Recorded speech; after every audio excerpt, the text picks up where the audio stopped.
Assalamualaikum warahmatullahi wabarakatuh. Perkenalkan, nama saya Fitri Hastuti dari kelas MJ 202, mahasiswi Universitas Cyber Asia. Pertama-tama yang saya hormati Bapak dosen Wahyu Purbo Santoso, SE, MM, CFRM.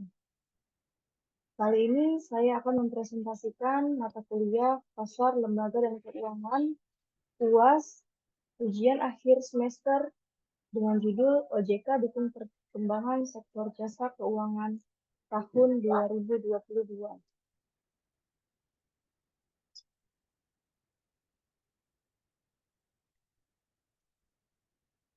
Kinerja pasar modal Indonesia selama tahun 2022 tercatat mengalami moderasi tetapi masih di level cukup baik, yaitu surplus neraca perdagangan, Purchasing Managers Index atau PMI, manufaktur masih berada di zona ekspansi. Indikator konsumsi masyarakat tetap tumbuh positif. Suku bunga acuan Bank Indonesia di level 5,50% naik menjadi 25 BPS, di mana jumlah investor pasar modal telah mencapai 10,31 juta investor yang merupakan milestone bagi industri pasar modal. Dukungan kemudahan masyarakat dalam mengakses instrumen pada pasar modal dapat memperluas kanal distribusi, terutama secara digital, mendukung lonjakan pertumbuhan investor sebesar 37,68% YoY. Adapun kondisi perbankan di Indonesia yaitu kredit perbankan tercatat pada November 2022 tumbuh 11,16% YoY dengan nominal kredit secara MTM naik sebesar 13,96 triliun rupiah menjadi 6.347,5 triliun rupiah. Terhitung mulai September 2022 sampai dengan November 2022.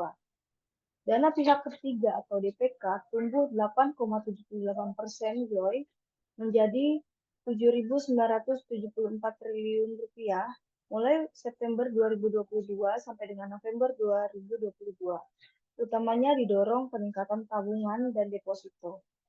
Rasio kinerja kredit restrukturasi COVID-19 menjadi perkembangan positif dengan mencatatkan penurunan sebesar 13,27 triliun rupiah menjadi 499,87 triliun rupiah. Dengan jumlah nasabah juga menurun menjadi 2,40 juta rupiah nasabah per Oktober 2022, yaitu 2,53 juta nasabah. Dengan perkembangan tersebut, pertumbuhan kredit di tahun 2022 terus meningkat. Ketahanan perbankan terlihat pada risiko kredit yang rendah dan memberi modal yang kuat.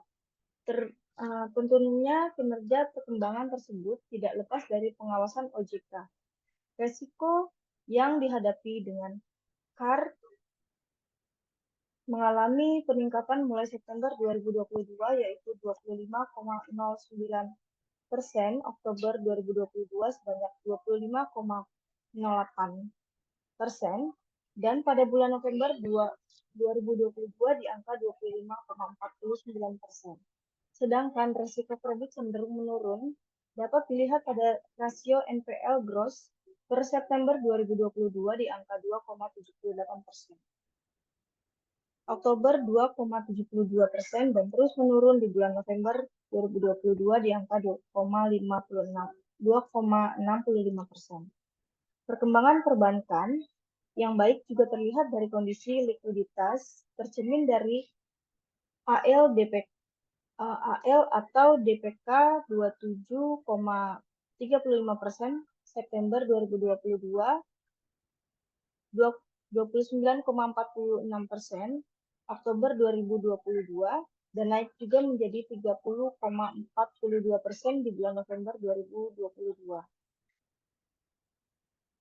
AL NCD September 2022 di angka 121,62%, Oktober 2022 130,17%, November 2022 134,97%. NIM mengalami peningkatan di bulan September 2022 yaitu 4,77%, sedangkan stuck di bulan Oktober 2022 dan November 2022 di angka 4,70%. ROA juga mengalami peningkatan di bulan September 2022 2,51% dan kembali menurun di bulan Oktober 2022 sampai dengan November 2022 di angka 2,47%.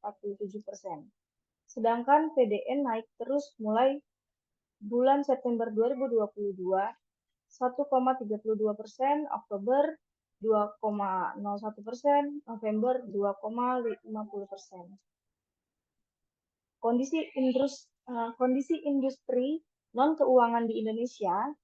Otoritas Jasa Keuangan atau OJK melaporkan kinerja pada sektor industri non-keuangan IKNB.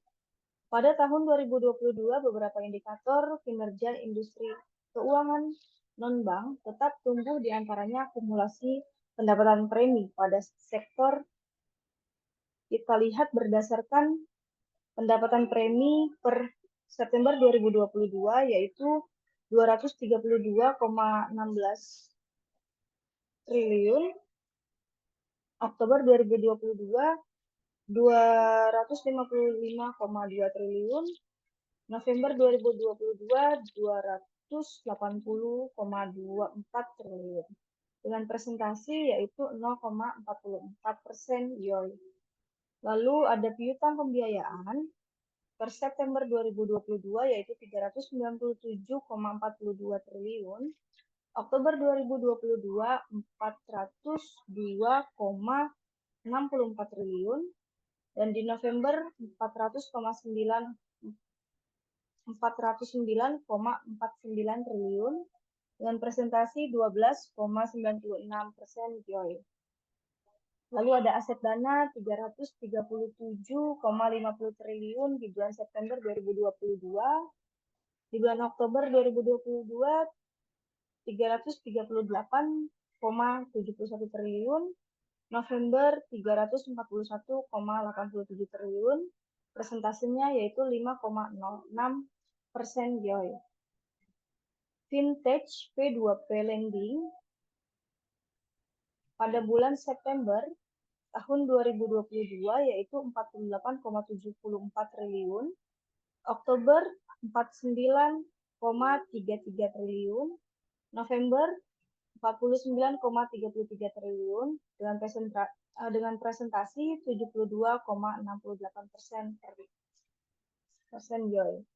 Dapat disimpulkan bahwa pendapatan premi, piutang pembiayaan, aset dana, serta vintage P2P tumbuh dengan baik.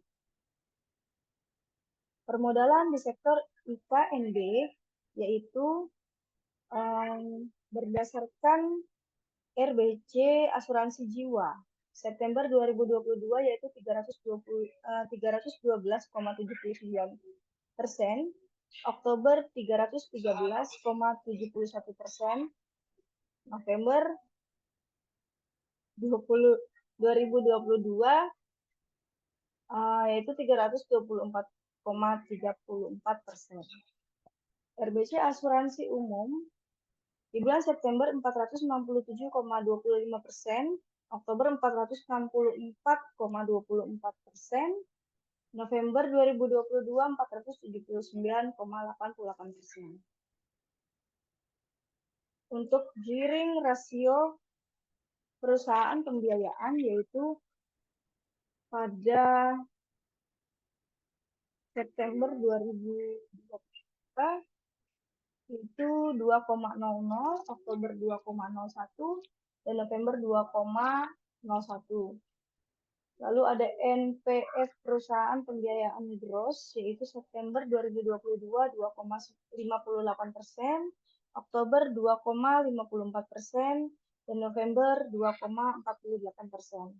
Permodalan di sektor IKNB terjaga dengan risk desk kapital atau RBC, asuransi masih berada di atas threshold dan gearing rasio perusahaan pembiayaan tercatat jauh di bawah atas maksimum, di mana secara umum sektor IKNB bisa dikatakan masih berada dalam kondisi baik walaupun terdapat beberapa lembaga keuangan non-bank atau LJKNB yang perlu diperhatikan khusus antara lain disebabkan oleh kurangnya permodalan dan kelemahan penerapan pada tata kelola. Kebijakan OJK di sektor jasa keuangan tahun 2022.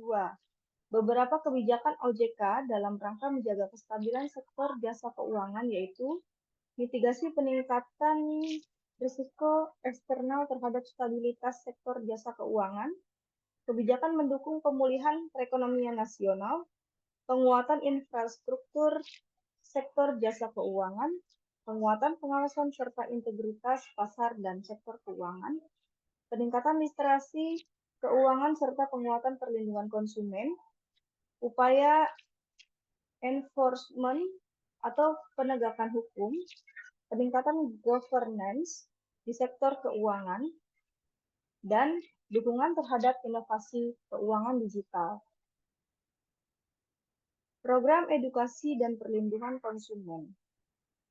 OJK melaksanakan program edukasi keuangan secara masif, baik secara online, offline, atau Learning Management System atau LMS, dan media sosial, yaitu 1.897 edukasi keuangan 9,1 juta peserta, inklusi keuangan, lalu ada 482 tim percepatan akses keuangan daerah atau TPAKD, 1.360 program kerja, lalu 14.764 pengaduan, serta 17.960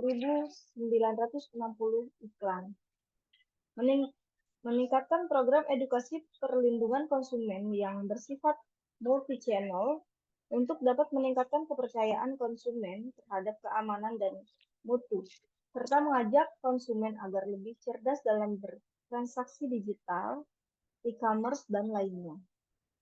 Menurut pendapat saya terhadap adanya program edukasi dan perlindungan konsumen adalah sangat membantu karena dapat menambahkan pengetahuan akan layanan jasa keuangan sehingga konsumen dapat memanfaatkan layanan tersebut dengan penuh kesadaran dan cara kerjanya, manfaat serta resikonya. Kebijakan OJK di sektor keuangan tahun 2022. OJK akan terus berfokus pada penerapan inisiatif keuangan berkelanjutan, memitigasi resiko industri, jasa keuangan serta melakukan kajian mengenai kebijakan tersebut. Berkomitmen terus menjaga kestabilan sektor jasa keuangan, memperkuat ketahanan industri jasa keuangan dan meningkatkan dukungan sektor keuangan dalam pemulihan perekonomian nasional. Menurut pendapat saya, terhadap kebijakan OJK di sektor keuangan ialah meskipun pada awalnya lembaga tersebut mendapat pro dan kontra, namun lembaga ini banyak dinantikan kalangan karena komitmennya yang ingin terus meningkatkan dan menjaga kestabilan pada sektor jasa keuangan sehingga dapat membantu pemulihan perekonomian nasional.